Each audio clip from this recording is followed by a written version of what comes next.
இப்போ என்ன பண்ணியிருக்காங்கன்னா எனக்கு நானே அவங்களுக்கு அசஸ் பண்ணி நிறையா என்கிட்ட இருக்கக்கூடிய டாக்குமெண்ட்லாம் எடுத்து கொடுத்து உதவி இருக்கேன். நானே டாக்குமெண்ட்டை எடுத்து கொடுத்து அவங்களுக்கு நிறைய உதவி இருக்கேன்.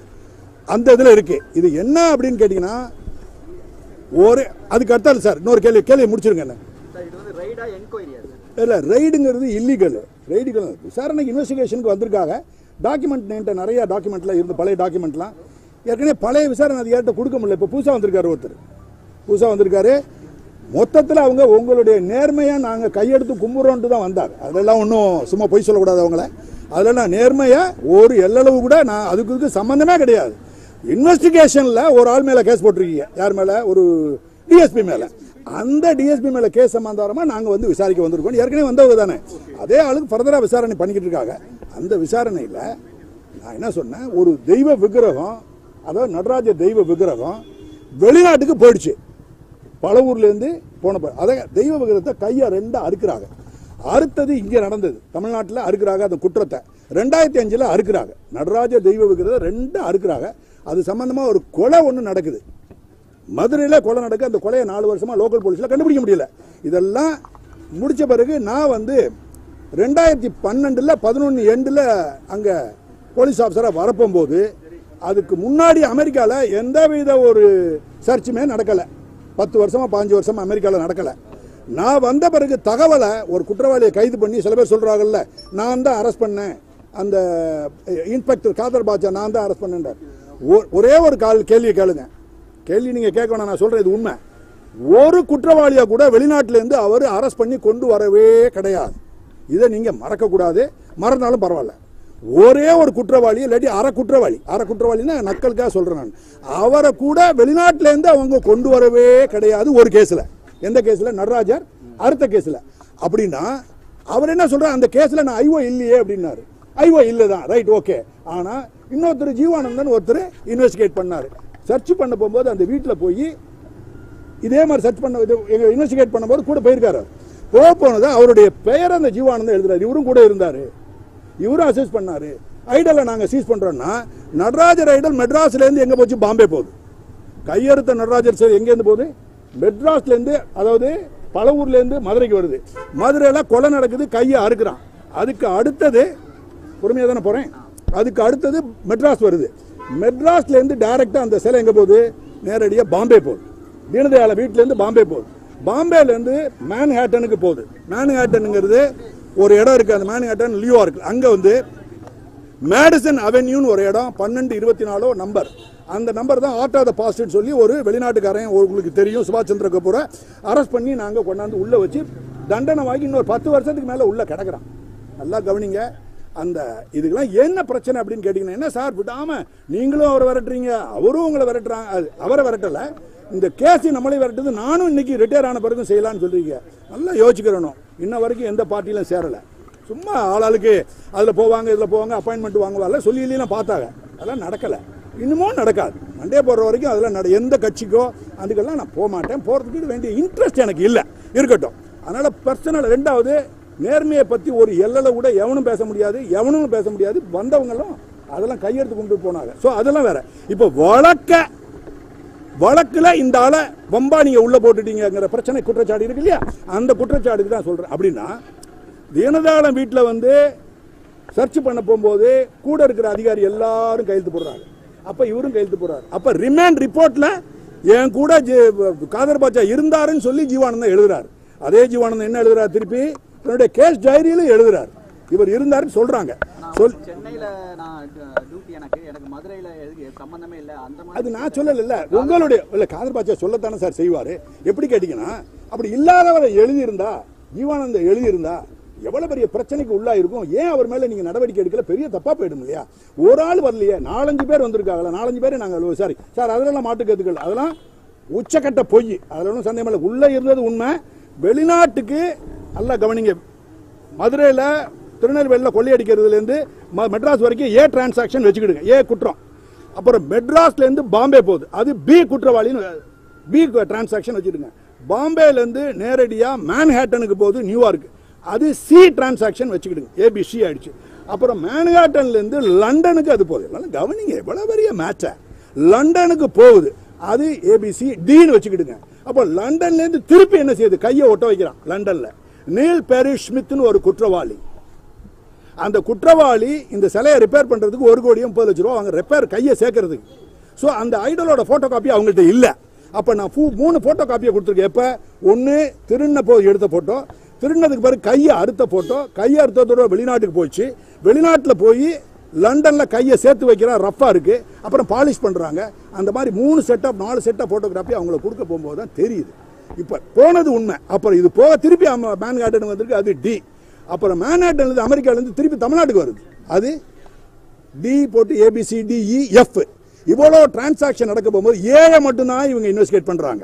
அப்படின்னு என்ன, திருநெல்வேலியில் நடக்குது, மெட்ராஸுக்கு வருது, மெட்ராஸில் இவங்க பிடிச்சி விட்டது மாதிரி.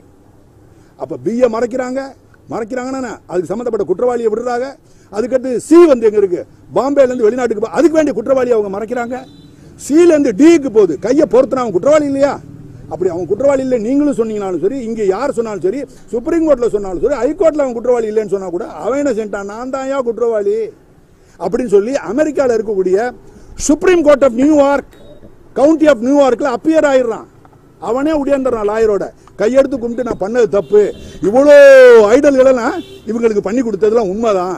இந்த Natarajar Idol number 73 count number 73, இதெல்லாம் எப்படி தெரியும் எனக்கு. நடராஜர் ஐடல் பண்ணுறாங்க, நான் தான் பண்ணி கொடுத்தேன், இதுக்கு இவ்வளோ ரூபா வாங்கினேன், எனக்கு பார்த்து தண்டனையை குறைங்க அப்படின்னு ஆஜராயிடுறேன். ஆஜரான பிறகு அதெல்லாம் எடுத்துக்கிட்டு அந்த கேஸில் அந்த கேஸ் நம்பர் அவங்கள்ட்ட கொடுத்துருக்கேன், அவங்களுக்கு தெரியலை. இங்கே எப்படி நடக்குதோ அதே மாதிரி அமெரிக்காவில் ஒரு கேஸ் நடந்துகிட்டு இருக்கு.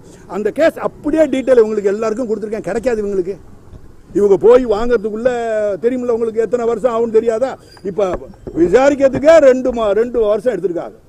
ஒன்றும் இல்லை, ஒரு கேஸை 2 வருஷம் இதை எடுத்திருக்கா, இன்னும் எத்தனை வருஷம் எடுக்க போறாங்களோ இருக்கட்டும். இப்போ அந்த நான் சொன்னதில்ல மெட்ராஸில் இது அவன் வந்து என்ன செய்யறான், அப்பியர் ஆகி என்னை மன்னிச்சு விட்டுருங்க, தண்டனையை குறைங்க, அதுக்கு பேர் ப்ளீ பார்கெனிங் சொல்லுவாங்க. அவர் அப்பியர் ஆகிட்டார். அப்பியர் ஆன பிறகு அவரை இன்னும் தண்டனை கொடுக்காம வச்சிருக்காங்க. காரணம், அந்த கேஸில் முக்கியமான குற்றவாளி சுபாஷ் சந்திர கபூர். இவர் அங்கே போய் ஆகணும். எங்கே போகணும், அமெரிக்காவுக்கு போனா தான் அந்த கேஸை முடிக்க முடியும் அவங்களால. மொத்தத்தில் ஏமாறியே ஒரு போலீஸ் ஆஃபீஸர் வேலை பார்த்தாருங்க, பிரண்டன் ஈஸ்டர்னு. அமெரிக்கன் கவர்மெண்ட் அங்கேருந்து ஒரு பெரிய பிளக்கேடு கொடுத்துருவேன், எனக்கே தெரியலை. நான் அதை எடுத்து கொடுமா, என் ஒய்ஃப் அதை எடுத்து கொடுத்தா, அதை வச்சுக்கப்பா அப்படின்னு கொடுத்தேன். அதில் பார்த்தீங்கன்னா எனக்கு ஒரு பெரிய புகழாரம் போட்டு காஸ்ட்லி, அது வேணுமா, உள்ளே இருக்குது காட்டுறேன், உள்ளே இது காட்டுறேன், அது அம்மாட்ட போய் வாங்கிட்டு வா, மேலே மாடியில் இருக்குது, அந்த இதை அப்படியே காட்டுறேன். என்னுடைய புகழாரம் கொடுத்துருக்காங்க. புகழாரம் கொடுத்துட்டு நீங்கள் அமெரிக்காவுக்கு வரணும், 1 மாதம் தங்கணும், எங்களுடைய செலவில் 4 லெக்சர் கொடுக்கணும், உலகத்தில் ஒரு எல்லா போலீஸ் ஆஃபீஸரும் வர வச்சுருக்கோம் அப்படிலாம் கூப்பிட்டாங்க. நான் முதல் வாட்டி இணங்கி நான் சரி ஓகேன்னு சொல்லி கொடுத்துட்டு விசா எடுக்கிறதுக்கு வேண்டிய 45,000 ரூபா செலவில் அதை செலவழிச்சுவிட்டேன். அப்புறமேல் மனசில் ஒரு உண்மாவே நம்மளை துரத்துவாங்க, நம்ம எல்லாத்தையும் பாய்க்கிறோம், left right west east north கீர்த் எல்லாத்தையும் பாய்க்காத ஒரே ஒரு ஆள் உங்கள் ஆள் தான். நீங்கள் ப்ரெஸ்ஸை மட்டும் தான் பாய்ச்சிக்கிறது இல்லை, எல்லாத்தையுமே நம்ம அதோட மல்லு கட்டிக்கிட்டு இருக்கோம். அப்போ வேறு வழியே இல்லை. அதனால் நம்ம என்ன செய்வோம், டாக்குமெண்ட்டை அங்கே இருக்கிறவங்க என்ன செய்கிறாங்க, அந்த பிரிட்டன் ஈஸ்டர் வந்து என்னை கூப்பிட்றத நான் என்ன செய்கிறேன், அதை உடம்பு சரியில்லைன்னு சொல்லி உண்மையிலேயே பொய் தான் அதை மறுத்துடுறேன். ஏன்னா என்ன செய்ய, மெட்ராஸ் போகிறதுக்கு டெல்லி அமெரிக்கா போகிறதுக்காக தான் அவ்வளோ பிளான் பண்ணியிருக்காருன்னு சொல்லுவாங்கன்னு சொல்லி அதை விட்டுட்டேன். விட்டதுனால அவங்களே பணத்தை ஒரு 35,000 ரூபா எவ்வளோ ஒரு 10,000 எடுத்துகிட்டு திருப்பி கொடுத்துட்டாங்க, அதை விசாலாம் கொடுத்துட்டாங்க. ஸோ இதெல்லாம் அவங்கெல்லாம் க்ளீன் சிட்டு நம்மளுக்கு கொடுக்குறாங்க. இங்கே ஒரே ஒரு ஜட்ஜ் இருக்கார், சிங்கிள் ஜட்ஜு, மானாங்கனியாக இனி அவ்வளோ புகழாலம் மட்டும் அவனை நல்லா விசாரித்து எழுதுகிறோம். அதே சிங்கிள் ஜட்ஜு டிவிஷன் பெஞ்சாக வருது, அவங்களும் விசாரிக்கிறாங்க இதே குற்றவாளியை. ஒரு எல்லளவு இல்லாமல் எக்கச்சக்கமான புகழாரம் அதில் எழுதியிருக்காங்க. அதுக்கு போய் சுப்ரீம் கோர்ட்டுக்கு போகுது, மாடியில் இருக்கு அப்படி சொல்லுங்க. அப்போ சுப்ரீம் கோர்ட்டு போகும்போது அவங்களும் கிட்டத்தட்ட பக்க கணக்கில் 50, 60, 70 பக்கத்தில் எழுதி அவங்களும் எழுதுறாங்க. அப்படி எழுதி வந்து இதெல்லாம் இந்த டாக்குமெண்ட்லாம் எங்களுக்கு சார்பாக வரும். இது போக இங்கே குற்றவாளிகளை கைது பண்ண முடியல, இவங்களை எல்லா ஸ்டேட்மெண்ட்டையும் நான் ரெக்கார்ட் பண்ணலை, எல்லாத்தையும் CJM சீஃப் ஜுடிஷியல் மேஜிஸ்ட்ரேட்டில் கொடுக்குறோம். சீஃப் ஜுடிஷியல் மேஜிஸ்ட்ரேட்டுக்கு ஒரு ஜட்ஜு 25 வருஷம் வேலை பார்த்தவங்களை, அவங்கள ஒரு போலீஸ் ஆஃபீஸர் ஏமாத்துறதா இருந்தால் முடியுமா இல்லையான்னு நீங்கள் தான் பார்த்துக்கிறோம். ஒரு இருங்க முதல் எல்லாம் போய் அப்பியராக எல்லா டாக்குமெண்ட்லாம் எடுத்துட்டோம். டாக்குமெண்ட் அவங்க சார் நாங்கள் விசாரணைக்கு வந்திருக்கிறோம், நீங்கள் எங்களுக்கு அவங்க சொல்லக்கூடாது. ஒரு சில பேர் வயிறு எரியுதெல்லாம் சொன்னார், இந்த பாவத்தெல்லாம் எடுத்து கொடுக்குறோம். நோனோ இது ஒரு கேஸில் இன்னொரு கேஸை கொண்டாடுவீங்க. இப்போ கவர்மெண்ட்டுக்கு எகேன்ஸ்டாக பேசிக்கிட்டு இருக்கீங்க, சென்ட்ரல் கவர்மெண்ட்டுக்கு சப்போர்ட்டாக பேசிக்கிட்டு இருக்கேன்னா நல்லா யோசிச்சு பாருங்க. 1400 நான் விசாரிச்சேன் இல்லையா, எங்க டிஐஜியா இருக்கும்போது விசாரிச்சனுடைய விளைவு விசாரிச்சேன்ல, அங்க டிஐஜியா இருக்கணும் ஐஜிஆர் விளைவு என்ன? 2012 ஒரு ஆளை கொண்டாந்த பிறகு ஒரு தகவல் கொடுக்குறேன் அமெரிக்காவுக்கு. அந்த தகவலை வச்சு அங்க ரெய்டு பண்றாங்க. எத்தனை? இது ஒரு வாட்டி தான் இங்க வர்றாங்க இன்வெஸ்டிகேஷன் எனக்காக. அங்க அப்படி இல்லை, 100 இடத்துல 100 முறை பண்றான். 8 இடத்துல பண்ணி 2622 தெய்வ விக்கிரகங்கள் ஆர்டிஃபேக்ட்ஸை சீஸ் பண்ணி முடிச்சுட்டாங்க. ஆனா நான் போற வரைக்கும் அவங்க கேஸ் போடல. நான் டிபார்ட்மெண்ட் விட்டு வெளியே வர்றேன் இல்லையா, அது வரைக்கும் அவங்க கேஸ் போடல. வெளியே வர்றேன் 2020 வந்த பிறகு அவங்க கேஸ் போடுறாங்க. கேஸ் போட போகும்போது அந்த டாக்குமெண்ட்ல எனக்கு கிடைக்குது. It's a good police officer. அவங்க வந்து 3 வாட்டி என்னை வந்து பார்க்குறாங்க. பார்க்க போகும்போது இந்த குற்றவாளியோட பேரை யார் எழுதுறா? சுபாஷ் சந்திரக்கு அப்புறம் அரெஸ்ட் பண்ணி ஜெர்மனியில் வச்சிருக்கேன். ஜெர்மனியில் ஜெயிலில் இருக்க போகும்போது மெசேஜ் மெயில் கொடுக்குறான். ஆரோன் ஃப்ரீட் மேன் அப்படின்ற ஒரு மேனேஜருக்கு மெயில் கொடுக்குறான். அந்த மெயிலில் ப்ளீஸ் டெல் ஷண்டு கால் ஷண்டு அப்படின்னா மேனேஜரை ஷண்டுன்னு ஒரு ஆளை போட்டு நார்த் இந்தியாக்காரன் குற்றவாளி அவரை காட்டு பாம்பேல இருக்கிற வல்லபாவை கூப்பிடு, வல்லபாட கூப்பிட்டு சொல்லு காதர் பாட்சி என்னை கூப்பிட்றான். எதுக்கு கூப்பிட்றான்னு உனக்கு தெரியும். அப்ப காதர் பாட்சி டிபார்ட்மெண்ட்ல இல்ல. எந்த டிபார்ட்மெண்ட்ல? ஐடல் விங்ல இல்ல. சத்தியம். இதெல்லாம் நீங்க போய் வெரிஃபை பண்ணுவேன்னா தெய்வ சத்தியம். அது இல்லாத ஆளு கான்டாக்ட்ல இருக்காரு அக்யூஸ்டோட. அதெல்லாம் இவங்க கருத்துல கொள்ளணும். இனிமேல் கொள்வாங்க. இனிமேல் தான் ஒரு புதுசாக ஒரு அடிஷனல் எஸ்பி வந்திருக்காரு. இப்போ திருப்பி எல்லாத்தையும் விசாரிச்சுக்கிட்டே இருப்பார். அவர்கிட்ட நம்ம சொல்றோம் இருங்க இதெல்லாம் என்னுடைய பேருக்காக சொல்லலை, அவங்க கொடுத்தானுவ. இது குப்பை தொட்டியில் இருந்தது அவங்க தான் எடுத்தார். ஏன்னா அவன் தான் கொடுத்தேன். ஸோ அதான் இதில் ஒன்றும் இல்லை சார். ரைட்டோ சார். சர்வீஸ்ல இருக்கும்போது 2018 ரிட்டையர் ஆகுது. கொஞ்சம் ஒரு வருஷத்துக்கு முன்னாடி ரிட்டையர் எடுத்து இன்னொன்று ஒரு பேட்ச் இந்த அதுக்கு இந்த பேட்ச் இந்த பேட்சை ஷர்ட்ல குத்திக்கிற மாதிரி இருக்கு. நான் மெடல் உங்களுக்கு தெரியும், போட மாட்டேன்னு உங்களுக்கு தெரியும் இல்லையா. பிரசிடென்ட் மெடல் எனக்கு கொடுத்தாங்க 4 முறை. விதாக 4 முறையும் நான் பண்ணியிருக்கேன். டிஏ வாழ்க்கையில் நான் கிளைம் பண்ணது கிடையாது. ஒத்த பைசா எனக்கு எல்லாம் பண்ணியிருக்கிறோம். இதுதான் ரைட். ஓகே, இதெல்லாம் இருக்கட்டும் சார். அப்போ அவன் அங்கே அப்பியர் ஆகி ஒத்துக்கிட்டான். சிலை வந்தது. ஆனால் சிலை அங்கேயே போகலை அப்படின்னு சொன்னால் இங்கே போய் முட்டிக்கிடுவிய. புரியல. அப்போ ஒரு குற்றவாளியை அவங்க ஏ டிரான்சாக்ஷனுக்கு மட்டும்தான் சார்ஜ் ஷீட் போட்டிருக்காங்க. யாரு? பழைய ஆளு. அப்ப பிக்கு போடல, பினா பிக்கு சம்பந்தப்பட்டது போல, சிக்கு போடல, டிக்கு போடல, இக்கு போடல, திருப்பி வந்ததுக்கும் போடல. நான் அந்த 8 பேர் மேல தான் அவங்க குற்றவாளி போட நான் ரீஓபன் பண்ணி 20 பேர் மேல சார்ஜ் ஷீட் போட்டேன். 20 பேர்னா யாருன்னா இந்த ஏ டிரான்ஸ் விட்டுட்டு பி சி டி எல்லாம் போட்டு வெளிநாட்டுக்காரனெல்லாம் உள்ள கொண்டாந்துடுறேன். ஆனா அந்த கேஸை நம்ம சார்ஜ் ஷீட் பண்ணி இன்வெஸ்டிகேட் பண்றதுக்கு முன்னாடி நம்ம உங்களுக்கு தெரியல போராடிக்கிட்டு கிடந்தேன். இப்போ வெளியே வந்துட்டேன். மற்றவங்க பார்க்கணும். யாரும் இன்ட்ரெஸ்ட் இல்லை சார். ஆனா ஒண்ணு மட்டும் என்னால் சொல்ல முடியும். என்ன மனக்க ஒரு கவலையும் கிடையாது எனக்கு. நீங்க சொன்ன மாதிரி போன வாட்டி கூட கொஞ்சம் சொன்னேன். நான் வெரி ஃப்ரீ. கடைசி வரைக்கும் விட மாட்டேன், விடக்கூடாது. நான் என்ன காரணம்னா என்னுடைய இது வந்து service to the cause of victims of crime, that is my religion. அதுதான் என்னுடைய மதம். நான் இந்து அல்ல. என்னுடைய மதமே இதில் பாதிக்கப்பட்டவங்க தமிழ்நாடு கிடையாது. இந்திய கோயில்கள், தமிழ்நாட்டு கோயில்கள், தமிழ்நாட்டு தெய்வ விக்கிரகங்கள் தான் விக்டிம் பாதிக்கப்பட்டிருக்கு. அதனால அதை விடாம கடைசி வரைக்கும் லைஃப்ல மண்டே போற வரைக்கும் அதை விரட்டி போவேன். ரைட். 150 மணி நேரம் விசாரணை தான். நான் பண்ணிருக்கேன். சொல்றேன் கேளுங்க சார். நான் வந்து 7 வருஷம் விசாரிச்சேன். விசாரிச்சுக்கிட்டே தான் இருப்போம். 7 மணி நேரம் 9 மணி நேரம் 150 அதெல்லாம் கணக்கே கிடையாது. பேசிக்கிட்டு குடிக்கிறோம், பேசுறோம், டிஸ்கஷன் இருக்கு. கேள்வி சார் சத்தியமா கேள்வி எல்லாம் என்னுடைய இதுல வர முடியாது சார். அதிகமா கேட்க முடியாது. இப்போ நீங்களே நான் ஒரு களவாணி போய் கரப்ட் ஆபீசர் வந்து என்னை குதறி விடுது இல்லை. நீங்க ஏதாவது என்கிட்ட தப்பு பண்ண மாட்டாரு அப்படின்னு கேட்குறீங்க. ஆனா அவங்க கேட்குற கேள்வி என்னன்னா சார் இப்படி இருக்கு. இப்ப அவர் வந்து நீங்க சொன்ன மாதிரி இன்வெஸ்டிகேட்டரே இல்லையே அதுல அப்படின்னாரு.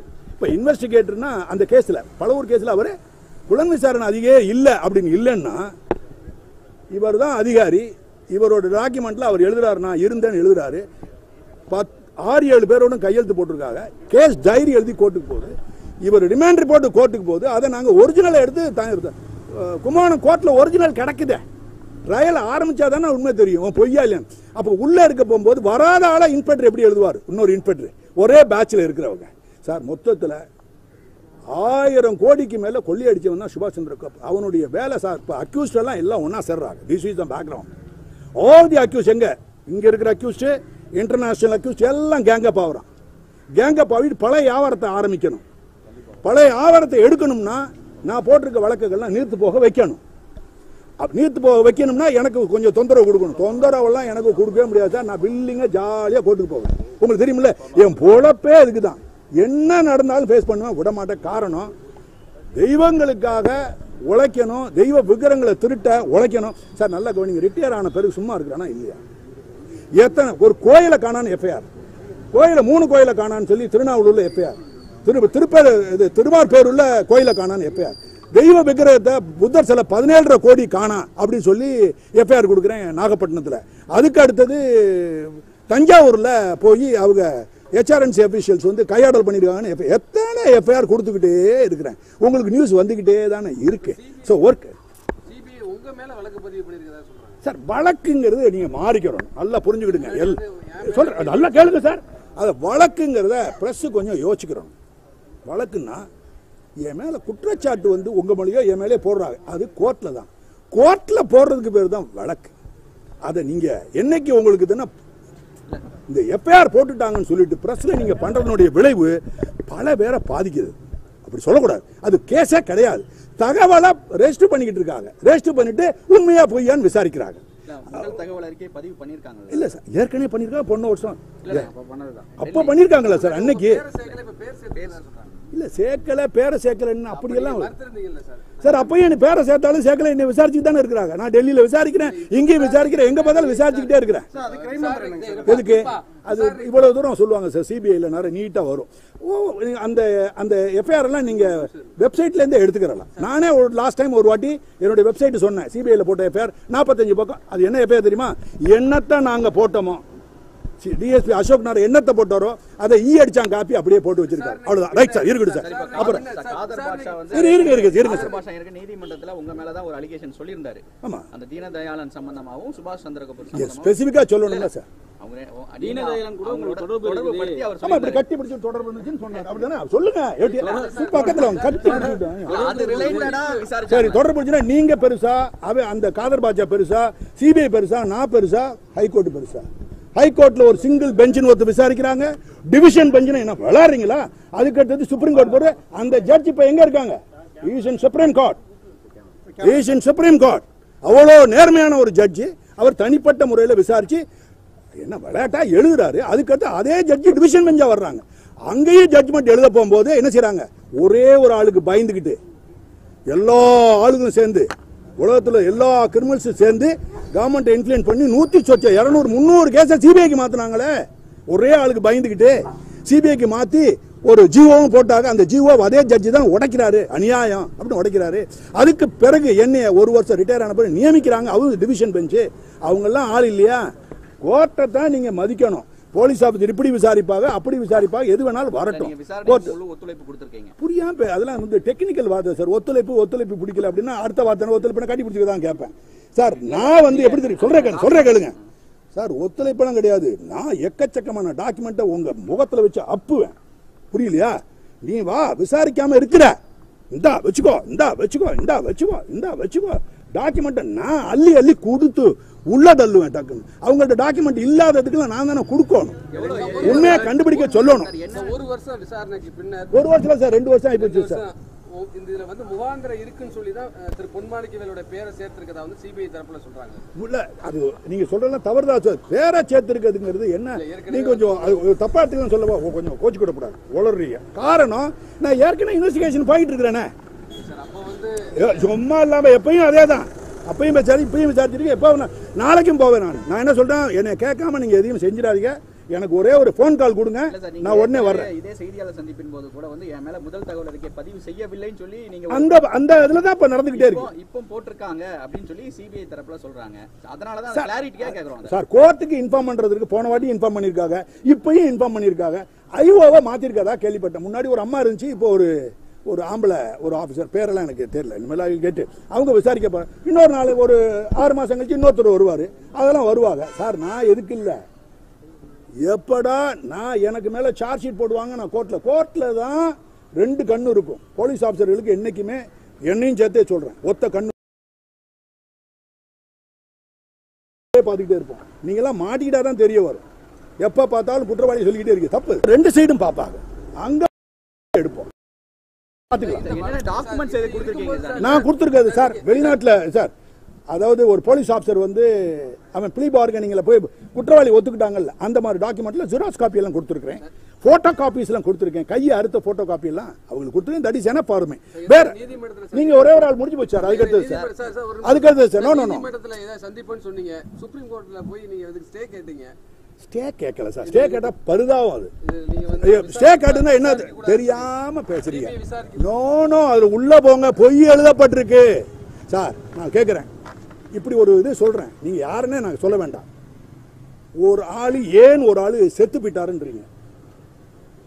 பொன்மாணிக்கவேல் சொல்றாரு, கோர்ட்டு சொல்லுது இந்த ஏன் செத்து போயிட்டாரு அப்படின்னு. நான் சொல்றேன் சாவல உயிரோட இருக்காருன்றேன், உயிரோட வெளிநாட்டுக்கு ஓடி போயிட்டாருன்றேன். வெளிநாட்டுக்கு போய் கையை உடஞ்சிருக்கு, அவரை ஒருத்தன் ட்ரீட்மெண்ட் பண்றான் டாக்டர். அந்த டாக்டர் வந்து ஐயோ எனக்கு தெரியாது இவன் குற்றவாளி, நான் தான் ட்ரீட் பண்ணேன் அவெல்லாம் சொல்றாங்க. அப்ப வெளிநாட்டுக்கே போகல அப்படிங்க போகும்போது அடி வாங்குதா பேச. இதெல்லாம் காலத்தில் உங்களுக்கு நியூஸ் ஒரு இன்ட்ரெஸ்டிங்காக கொடுத்துக்கிட்டே இருக்கும். ஆனால் உண்மையாக பார்த்தீங்கன்னா மிகப்பெரிய கேங் எல்லா குற்றவாளியும் ஒன்றா சேர்றான். நேஷனல் இன்டர்நேஷனல் குற்றவாளி அவனுக்கு தானே நான் வாங்கிட்டேன். யாருக்கு? சுபாஷ் சந்திர 10 வருஷம் நான் வாங்கி கொடுத்தேன். கும்பகோணம் கோர்ட்டில் போய் பார்த்தீங்கன்னா எவ்வளோ 10 வருஷம் வாங்கியிருக்கேன். இது போக அவன் மேலே 6 கேஸ் போட்டிருக்கேன். அந்த 6 கேஸையும் சார்ஜ் ஷீட் போட வேண்டாமா? 6 கேஸை சார்ஜ் ஷீட் போட வேண்டாமா? அப்படியே கிடக்கு. நான் எஃப்ஐஆர் போட்டிருக்கேன், அதெல்லாம் விசாரிச்சு ஐடல்ல கொண்டு வர வேண்டாமா? எவ்வளவு இருக்கு அதான் சார். எல்லா அக்யூஸ்டும் கேங் அப் ஆவறாங்க.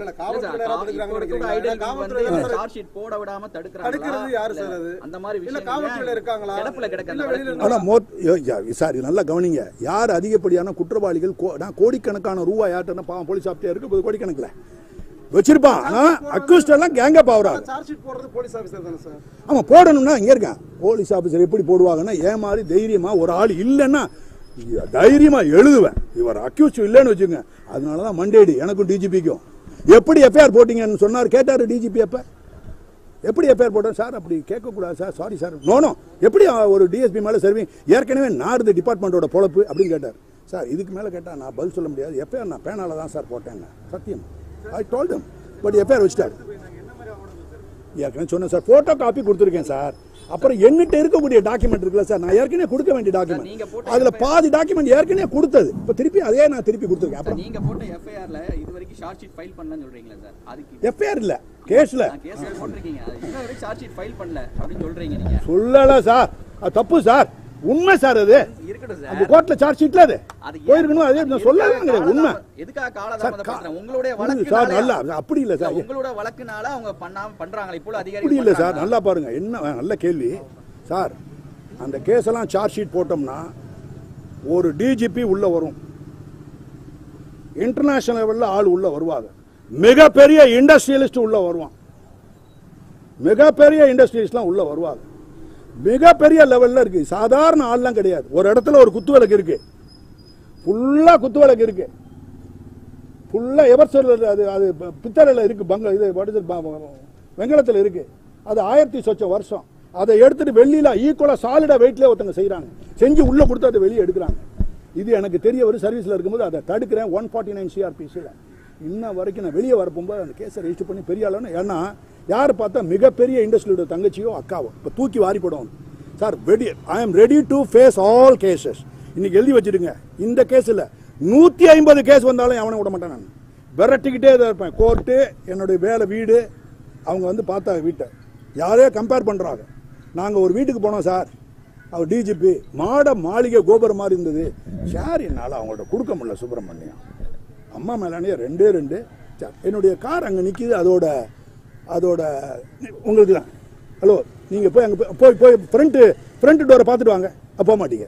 ஏன்னா சார் டாக்குமெண்ட் இருக்காங்க. அது அந்த கையில் வாங்குறது உடஞ்சி தொங்கிக்கிட்டு இருக்கு. 6 மாசமா வீட்டில் சார் மாற்றணும். எனக்கு வர்றது பென்ஷன் ரூபாயில் நான் வேலை பார்க்கணும். சுப்பிரமணியம் ஒன்று மட்டும் நம்புங்க, தெய்வ சத்தியமா என் மேலே கரப்ஷன் சார்ஜ் யாரும் சொல்ல முடியல.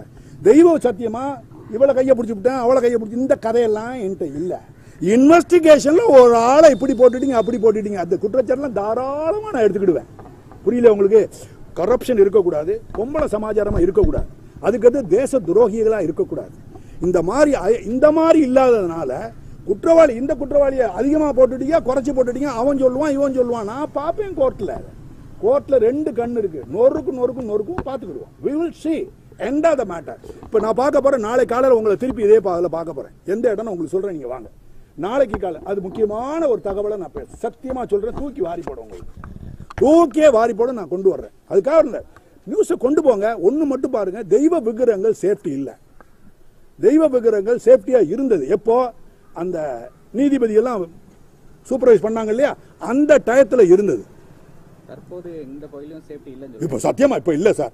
எந்த ஜட்ஜி சார் பாக்குறாங்க? ஒருத்தவங்களும் பாக்குற மாதிரி தெரியல. அத்திப்புத்தாப்புல ஒரு ஜட்ஜி இதெல்லாம் பேசிக்கிட்டு இருக்காங்க. அதிகாரிகள் இருக்காங்களா? எங்க சார்? போலீஸ் ஆபீசர்களா? இல்ல போலீஸ் ஆபீசர் என்ன சார் செய்யறாங்க?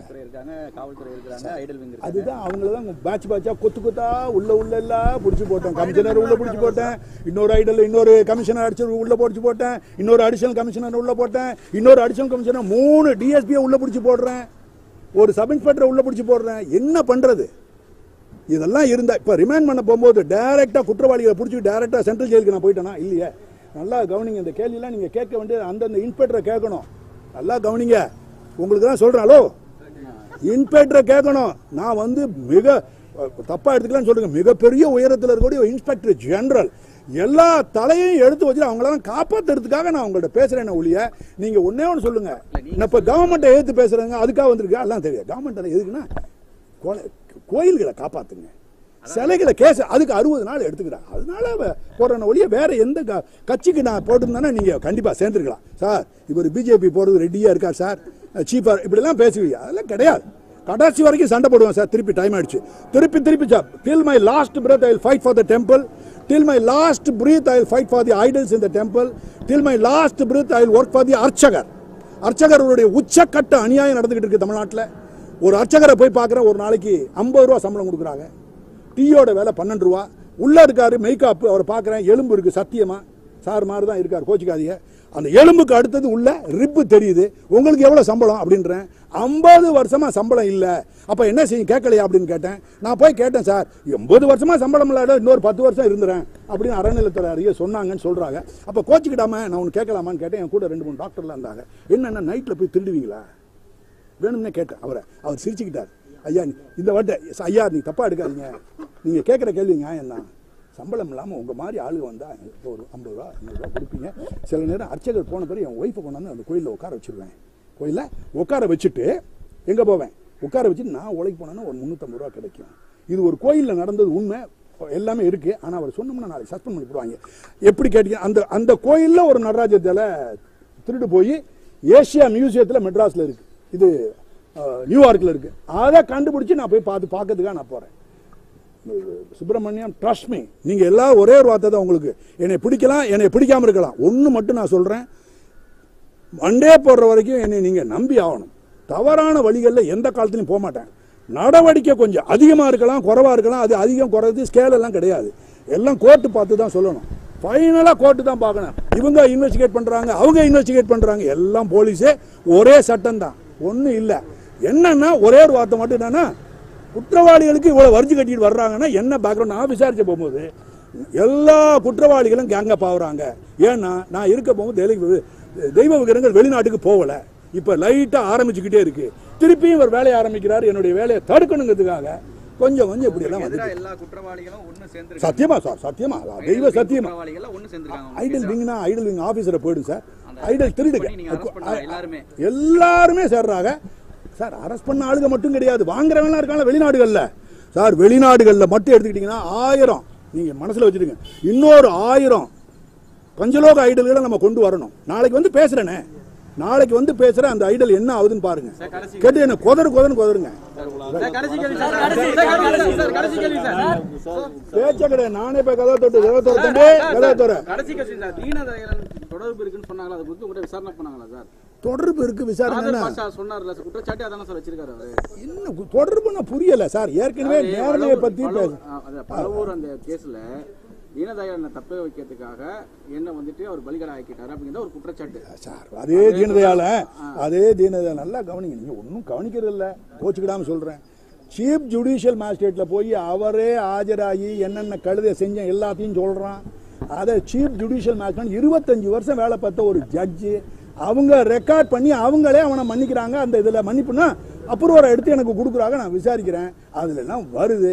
அதை விட்டு காதர் பாட்சா சொல்றான் இன்னும் வார்த்தை இப்படி வருதுன்னா தடித்த வார்த்தை தான் வருது. அதெல்லாம் கிடையாது சார். புரிய மாட்டேங்க சார். நீங்க எல்லாமே நான் எடுத்து சார் எடுத்து கொடுப்பேன். என்னை நல்லா புரிஞ்சுவிடுங்க. Because I have nothing in my hand. எடுத்து கொடுப்பேன். நான் எடுத்து அதாவது சாப்பிடுவீங்க.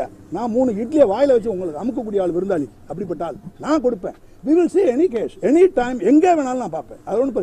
இதை வந்து பெருசாக என்னை தொந்தரவு பண்ணுறேன். என்னையை தொந்தரவு பண்ண முடியாது சார். எனக்கு வந்து ஒன்று டெத்து தொந்தரவு பண்ணணும், அதுக்கடுத்து பாய். இந்த ரெண்டுக்கும் அப்பாற்பட்ட ஆள்.